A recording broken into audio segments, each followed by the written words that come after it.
two people sitting having a conversation on the internet. You sit and think and wonder to yourself, is this a podcast? Hello and welcome to the 11th episode of Is This a Podcast? I'm your host, David Thorne. Today I have with me a very phenomenal artist and occasional comedian, Mr. Evan T. Liley. How are you doing today, Evan? I'm doing pretty nice so far. No, thanks for asking.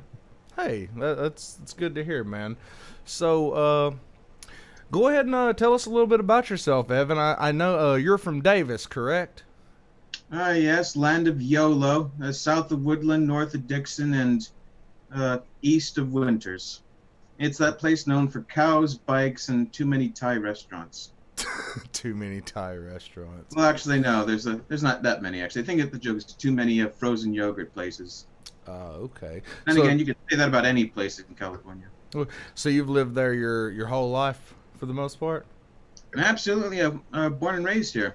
Oh, all right. Even I studied at UC Davis for a little while, so I was checking out Picnic Day long before I was even in high school. Okay. Now that brings me to something. That's a topic I like to ask people about is high school. What was your high school experience like? Well, if I think about it, I'll have to take another drink. That bad, huh?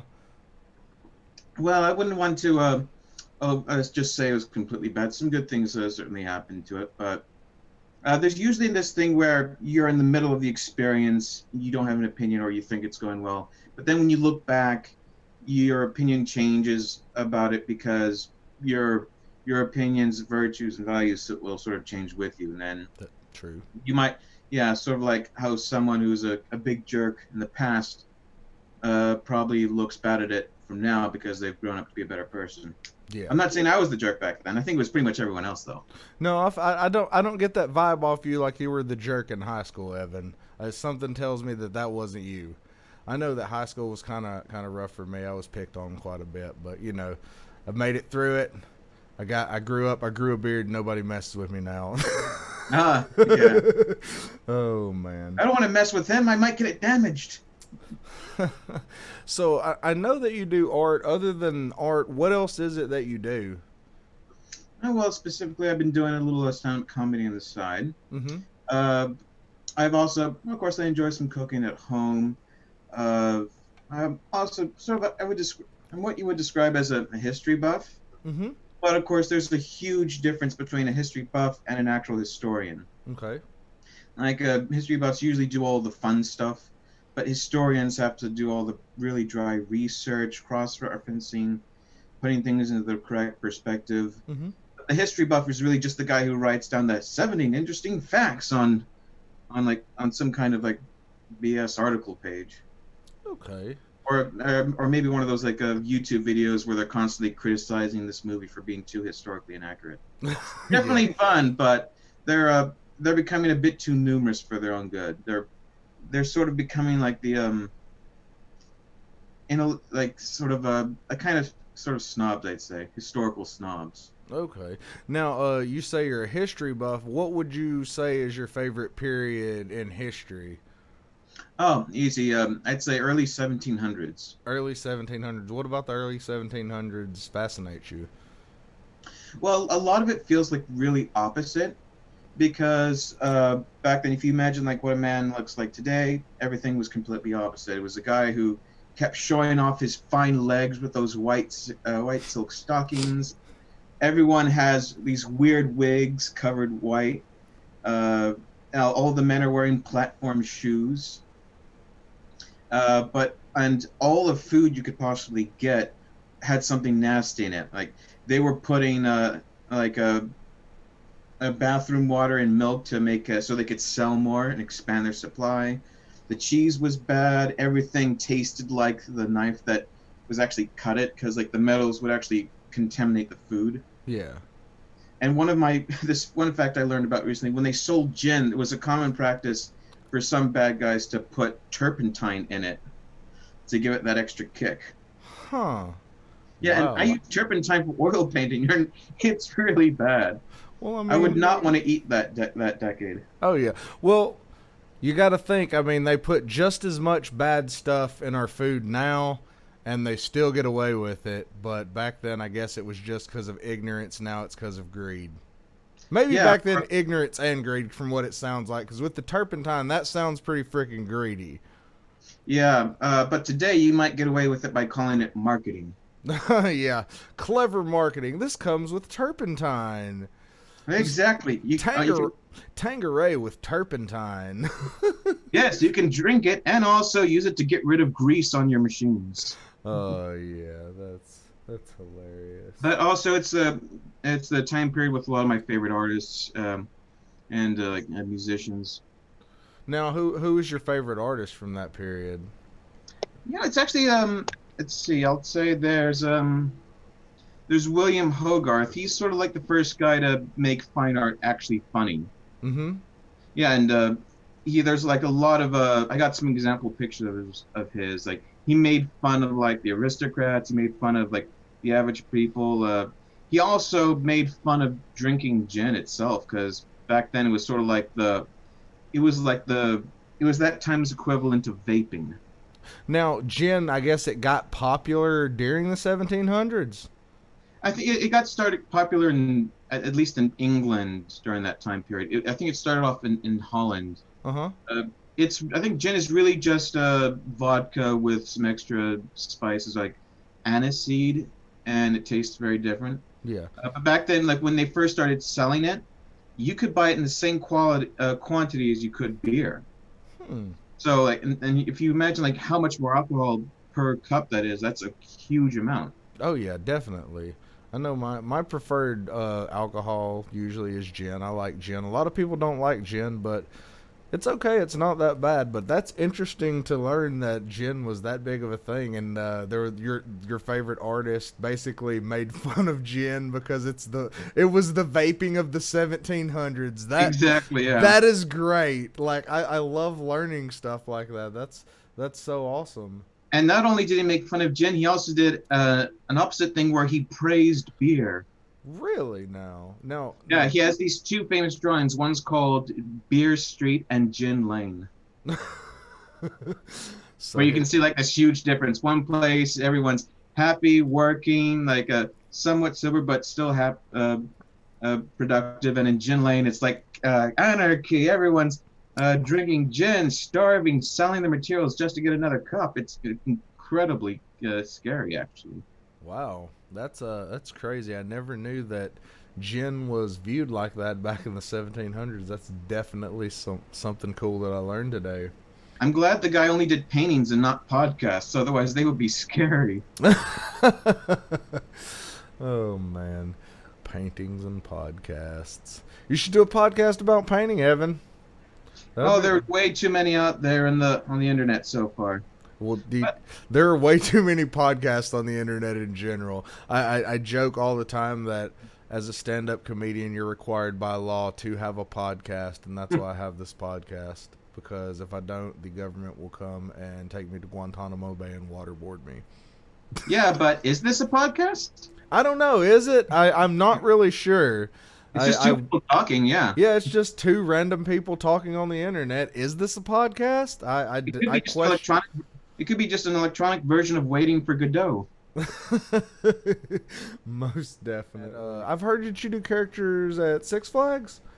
Yeah, I did that for a few years. Few years. Yeah, I left after about 2.5. Mm-hmm. But the experience was really good because it turns out that a lot of caricaturists start off at theme parks like that. Usually, because you get taught there. Like if you have some art skills, then you can get started there. Very often, other caricaturists from other parks. I was taught to do things there. It was much more effective, quick, and I use that technique. Same with a lot of the cartoonists, although it's not with the same skills. Yeah. I have if I stretch over here, it's this thing. Uh-huh. It's just a simple black fine tip thing. It's supposed to adjust well to pressure, Mm-hmm. so it's not like a ball pin where you might break the tip. You can get different line widths, so you can get like a very thin one and a thick one. So it's very versatile, and we used it quite a bit, and I still use it. Okay. It only smells a little bit bad, so I Just a prefer doing, yeah. just a What I little do, bit bad. It's actually, no, it can get really bad. all right. Well, Yeah. let's go ahead and move on to another topic. There's a topic that I like to ask people about on every episode, and that's drug trips. Is there any interesting drug trips you'd like to share with us, Evan? Now, the only drug trip I do is buying ibuprofen from the drugstore. All right then. Well, I know you We do. we decided that I would say that ahead of time already. We did. We Yeah. planned that out. That We was cheated. totally planned. That was not impromptu. I That was apologize. that was an impromptu. That was scripted. But no, this part you wanted instead of learning about drug trips, we want to learn about drug trips outside the mind, which would be some art. So right now, Evan's gonna share with us some of his art, and I guess you're gonna give us a rundown on it and all that stuff. Correct? Yeah, sure. What kind of stuff do you want to start with? It's up to you, man. It's your art. You're just share whatever you wish, sir. Sure. Let's start with venues. All right, that sounds good, man. So yeah, so let's look at some. These are like drawings where I normally go. Mm-hmm. Uh, this one was done a few years ago. Mm-hmm. It's this one was like of some band at the Red Museum. The Red Museum is a really nice place because you have this really big place where everyone can sit down and watch the show. But then it also becomes really useful for parties. Oh, okay. Yeah, this one is I think this one was Alfonso Portello on drums. You see there? Yeah, yeah, okay. That's cool. Yeah, so this was like really just like a simple like a pencil sketch, put pen over it. Yeah, Yeah, cheapskate way to do it. it looks amazing though. Yeah, I know, but partially it's okay because I decided, you know what, screw realism. Yeah, I mean the cartoonish look, it's nice. I mean characters are awesome, and yeah, I mean that's awesome, dude. Yeah, and so then this one was I think maybe the same year. This one's a Stab podcast at Luna's. All right, now you have some more venues. You said. Oh yeah, this one's also at Luna's. I've done quite a few there. Yeah, I That know was the you are at Luna's quite a bit doing your sketches. It's always nice to see you there because it's pretty cool the characters you do of everybody. yeah. There's actually it started that way when I was back in UC Davis. Mm-hmm. There's this particular practice where we draw the classical nude models who change poses like every 5 minutes. Yeah. And I sort of decided that the open mics were pretty just similar because like they get off like every 5 minutes and like each time is a chance to practice some quick drawing.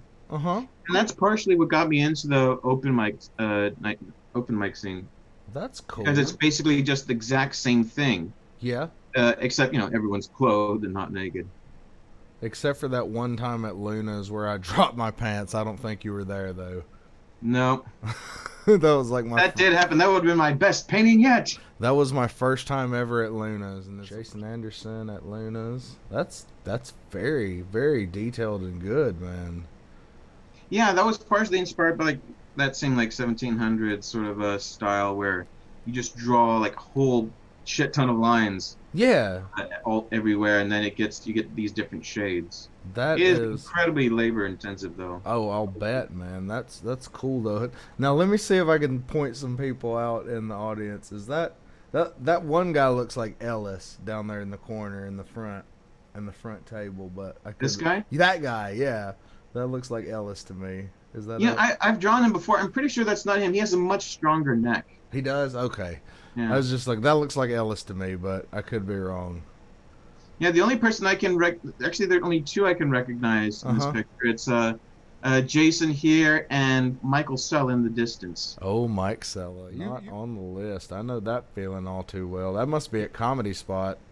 Yeah, exactly. Yeah, that's when you get that feeling when everyone's rushed into after waiting. Like if you see that's actually Ellis there.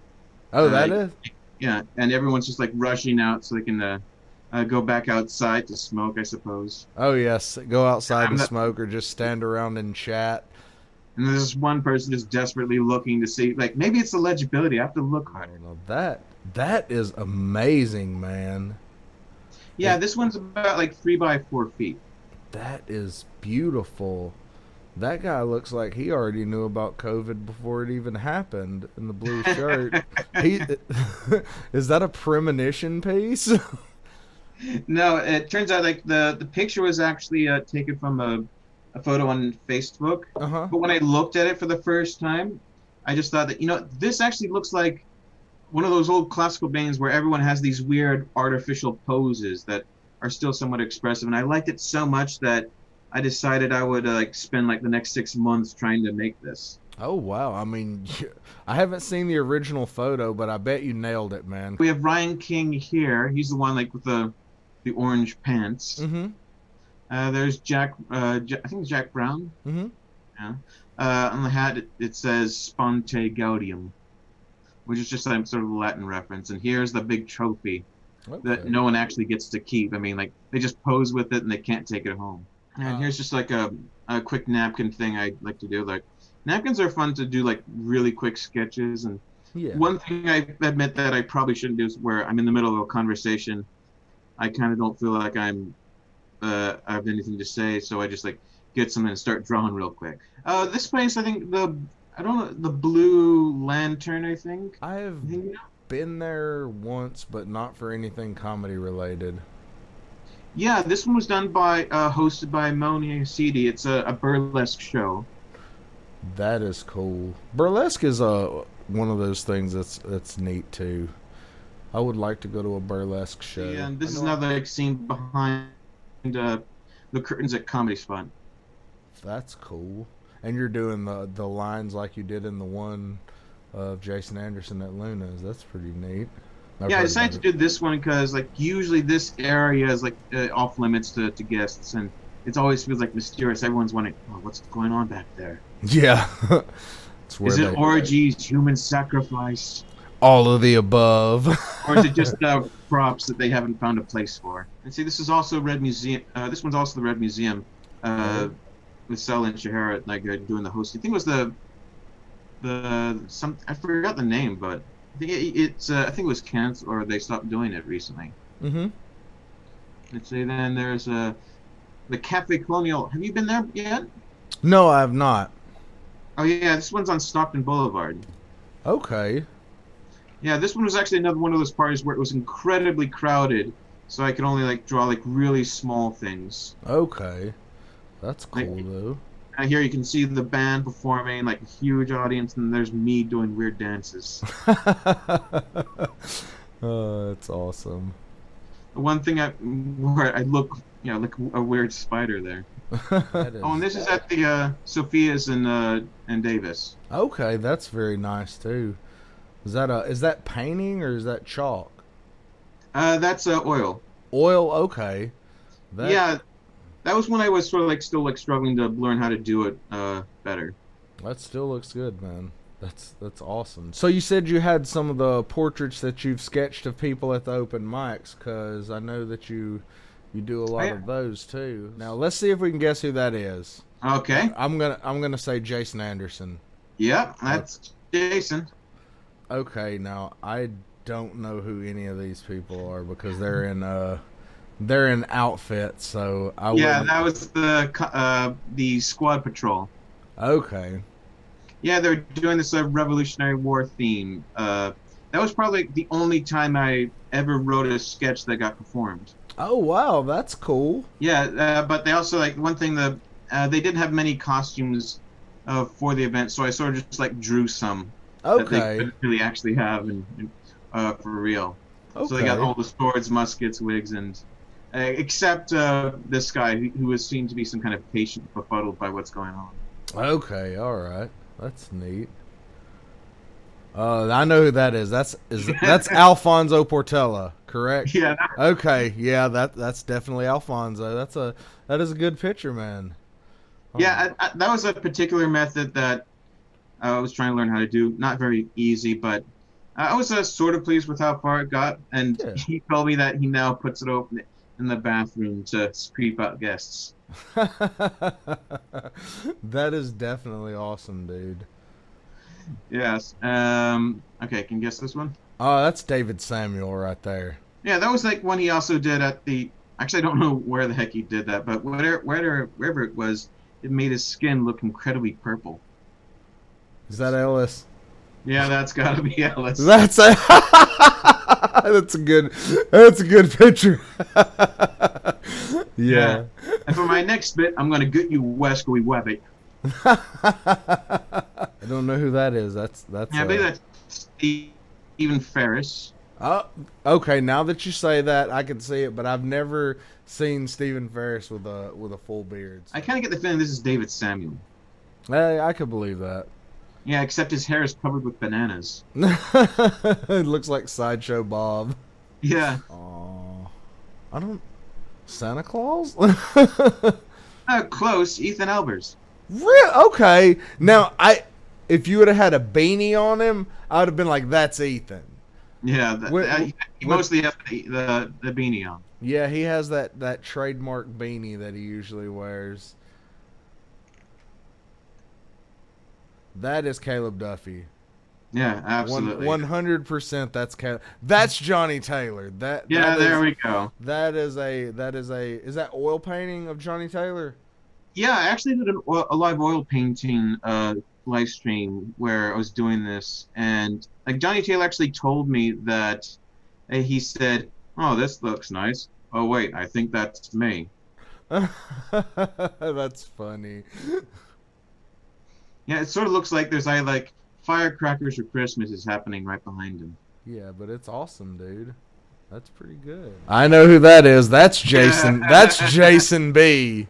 That is Jason B. I've definitely seen this one on Facebook before. And there's actually a funny story to this one, actually. Okay, let me know the story behind it.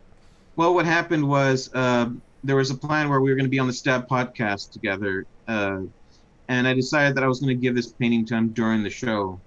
Oh. And then, but for some reason, it got canceled, and like the schedule got mixed up, so like we didn't perform together. And so then I had to wait a bit later. And then one day I got this message saying that it's Jason's birthday today, and he said that he was gonna have a little celebration somewhere in Sacramento. Okay.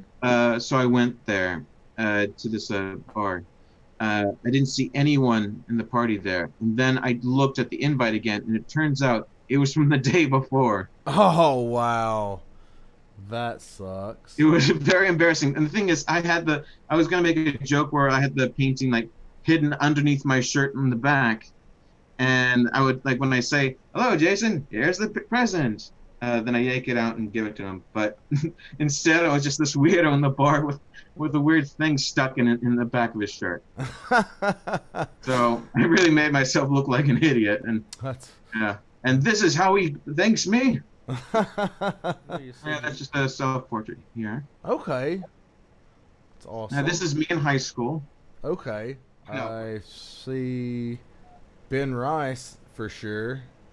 Is that Corey Behringer? Yeah, it's Corey and Jacqueline. Okay. I don't know if I know the other two. Yeah, this is when I was still trying to get a grip on like digital drawing. So I'm kind of glad I never met these two because they look horrible. In real life or in the painting? No. No. There's Aja May. Okay, that's what I was fixing to say. That's probably Aja May. That could be. I don't know who that is. Ed Mina. Ed Mina. Okay. Now, if you would have had the hat again. If you'd have had the hat, I would have known. I've been like, that's Ed Mina, because Ed Mina has his trademark hat, just like Ethan has the trademark beanie. That's JMR4. That's John Morris Ross. That's got to be. Yeah, that was him. Yeah, he asked me to do this one for him a little earlier. Okay. To be honest, this one's actually sort of traced, but one of the dark secrets is that a lot of artists actually do it more often than usual. But it's sort of like something that they're not always happy to do because many would pride themselves on being able to draw things from observation. Yeah. But in some cases, like some do cheat and trace things for convenience. Now you do art, and one of the things I did want to ask you about some of the inspirations and artists and whatnot, and I guess that's what you have here. Yeah, this one's by Gustav Klimt. Mm-hmm. He's like from like a late 1800s to like 1900s. He died right after World War One. Mm-hmm. He's most famous for doing like all these incredibly sexually sensuous gold paintings. Okay. Like they actually had gold in the paint? Yeah, which is weird because when I looked at a bio of him, it says that he was the son of a impoverished gold engraver. That doesn't make sense, really, because like if you have gold, how can you be impoverished? Like, I have nothing to feed my family besides all this gold. Doesn't make sense. Guess people brought him the gold to engrave. Yeah, it says like I have nothing to feed my family except and not even all that gold, which I don't technically own. So yeah, it was very weird. But I really like Clint because like he did have all these like beautiful, brilliant, imaginative works, and he was actually really good at just regular drawing too. Okay. Weird thing about him, he was sort of like the self confessed like homebody. Like he never left the country or his house ever. Uh-huh. Even when he did, he got incredibly scared just going a few miles away. But at the same time, he was supposed to be this huge womanizer who had almost over 14 children, and he only recognized 4 of them as legitimate. Oh, wow. Sounds like a shitty dad. Yeah, I'm not too surprised, but he should have been able to afford that, Charlotte, since a lot of his paintings are worth millions. Oh, yeah, I'll bet. But, like, a lot of artists and stuff, don't their works only go up in value after they die? Some artists really don't like that idea. There's this weird thing where someone says to someone who's learning drawing, says, "Oh, maybe you'll be famous one day," and that sounds a little bit sad because then you're only a successful artist if you're really famous and have been dead for 200 years. No one ever says that to other professions. Like if you learn to be a really good plumber, you'll be famous in 200 years. And then only will your clients pay like millions of dollars for you to fix their toilet. So it's a very weird thing to happen for like artists these days. Yeah. Because like everyone like gets their hopes up, and if I think the one thing they should focus on is like helping people with the artwork that they're doing now, and not stuff that's going to become more famous in decades after they die. Yeah. And actually, another thing about this, I actually saw the painting in person in Vienna. Oh, wow. That's cool. And let me tell you something about Vienna. When I was there, it felt a little weird because all these buildings are huge, made of stone, huge statues, like big streets, and yet there's something very unnerving about it because like the whole empire that funded this kind of stuff is completely gone, but they still have all the huge buildings left behind. That's the cool thing about architecture. It does generally tend to stand the test of time, especially things that were made back a long time ago because it had to be built to last. Yeah, imagine like in 1,000 years, people look at Mount Rushmore and think, "Is this supposed to be a dude orgy?" Yeah. Yeah, this one's by a guy called John Singleton Copley. He's sort of like America's first real good artist from like the Revolutionary times. Mm-hmm. He's also one of my favorites because like he grew up in Boston, which had no art or history because all those Puritans got rid of engraved imagery. So there's no reason he should have learned to become this good in the first place. Yeah. But the funny thing I've noticed about this painting is, if you look, this is supposed to be his family. It looks nice. But if you look at him himself, he kind of looks like he hates the fact that you're looking at him. Yeah. Yeah, it's like, I'm going to kill you. Sort of thing.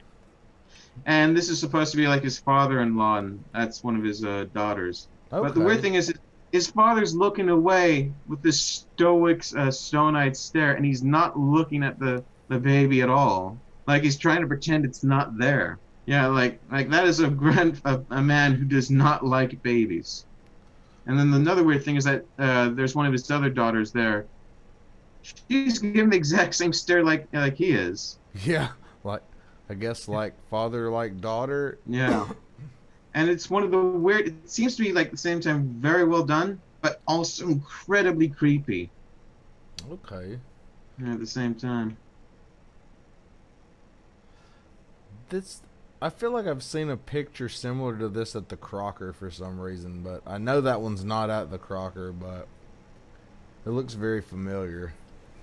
Yeah, this one's been repeated a lot. It's called Progress of the Rake. It was sort of like this painting or series of paintings about like a story about a guy who inherits a lot of money, spends it all, and gets ruined.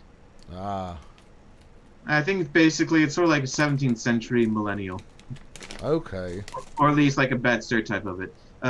He's there were like a series of paintings about this guy who does inherit wealth, and here he spends it. This is done by the same guy, but it's just so funny because it's a parody about marriage. Yeah, that guy was out night doing the exact same stuff, and she's having an affair, and this guy has to look over all the bills. So I really liked him because like yeah, he made like fine art sort of like kind of funny and humorous, and he's also regarded as like one of the first most famous caricaturists. Yeah, that's him and his dog. Yeah, and this thing is a thing I tried to do in Minecraft. That's awesome. Yeah, if you look close, that's like all the blocks Oh, with wow. Now, different colors. is that an aerial view that you did that on the ground? Yeah, that's like in the creative mode, you can like fly to get to move to places faster. Okay. And so this is a screenshot from the sky. That is awesome, dude. I know a lot of people do crazy stuff like that in Minecraft. It's one of those creative games. Yeah, you can do so much stuff in that. Oh yeah, definitely. So what else have you got today? That one's Toulouse-Lautrec. He's this guy like this is one of he's one of my favorites because a lot of the paintings that he did kind of inspired me to draw comedians in the first place. Uh-huh. Because he was drawing a lot of like very common people and instead of like these classical subjects like Greek gods, battles, and politicians. Yeah. And whenever I look at this, I kind of feel like this looks like the place outside the comedy spot next to Azul. Yeah, kind of. Because because imagine like that's this is the street and that's one of the chairs that everyone's sitting at before the show. And if you also look there, there's a Lautrec up there in front. Oh wow, he painted himself in the painting. That's cool. He was nicknamed the teapot or the coffee pot. Why is that? Well, because he was short and he had this nose like a spout. Ah, okay, I got you. He didn't mind it too much, allegedly. So this is like a recent self-portrait. Yeah, I saw you post that one on Facebook. That's awesome.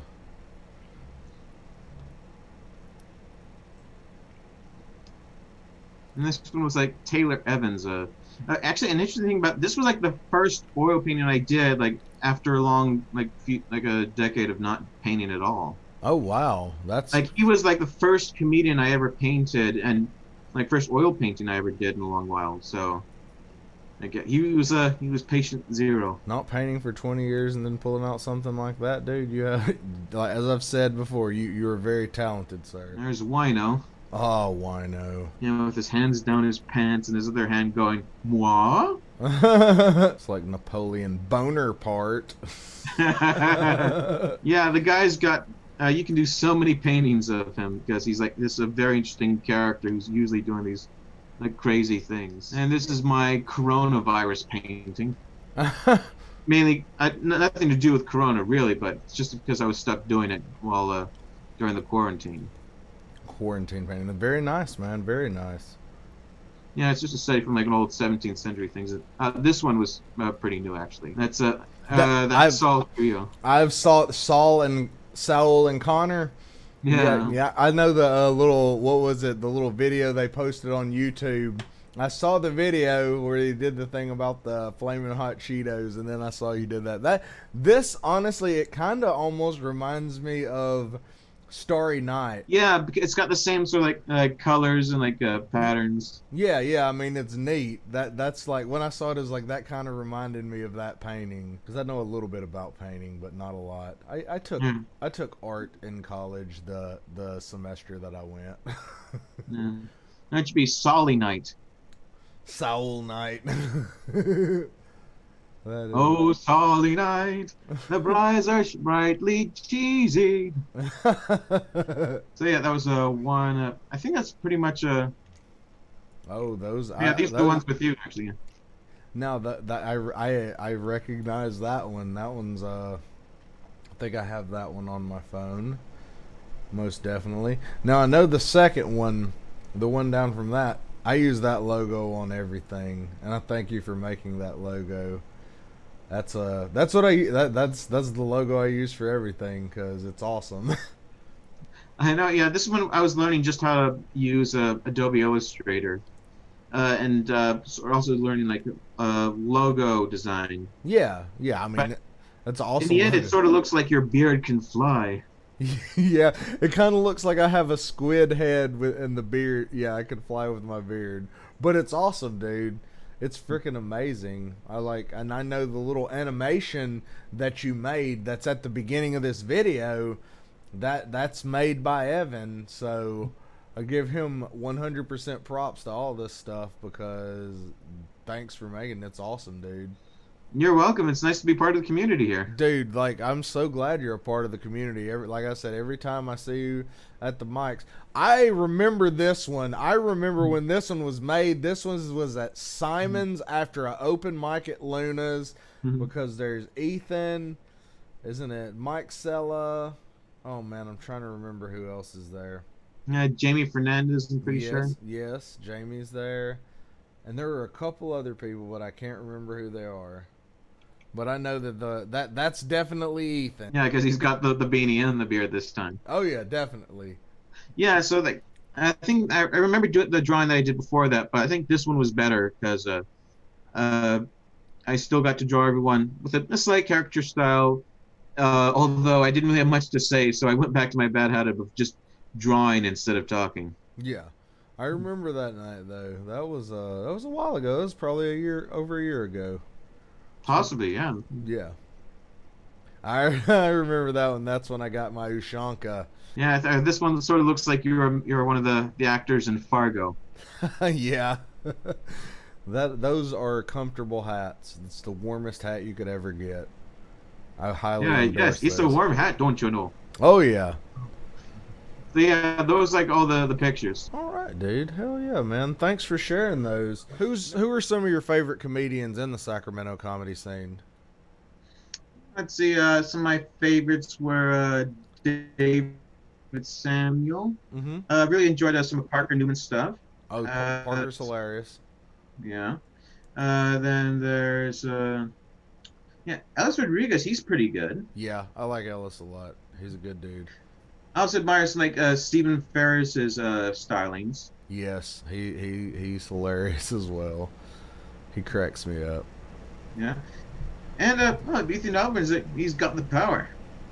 Oh, Ethan's one of the first people that I met, and he like actually welcomed me and just give me pointers and all the time and stuff like that. He's a really good dude. I'm gonna have Ethan on the show eventually. Hopefully I can get a hold of him and have him as a guest. Well, with that, man, we're going to go ahead and get ready to close it out. Now, what I usually do at the end, do you have anything going on that you want to plug, any social media, anything like that you want to let anybody know about? Yes, I have an Instagram feed. It's at ETL Arts. It's capital ETL, lowercase arts. Okay. Now, I know you do a lot of posters and things like that. Is that something that people normally contact you for? Yes, I've done some with plenty of posters, like Rare Breed Comedy, some stuff with Caleb Duffy's Wino. The most well-known I've done so far was The Good, the Bad, and the Funny. That one takes place in San Francisco. Yes, I've seen that. Definitely seen that poster on the Facebook feed, and it's definitely your style. You can tell you did it. But anyway, Evan, I do thank you for coming on and talking with me, man. It's been a pleasure. We'll have to have you back sometime. Thank you very much. I'm going to go ahead and just end it right there, all right? Thank you. Thanks for watching, guys. Like, share, subscribe, comment, tell me what you thought. Follow me on Twitch at The Southern Reject. Thanks. Have a good day.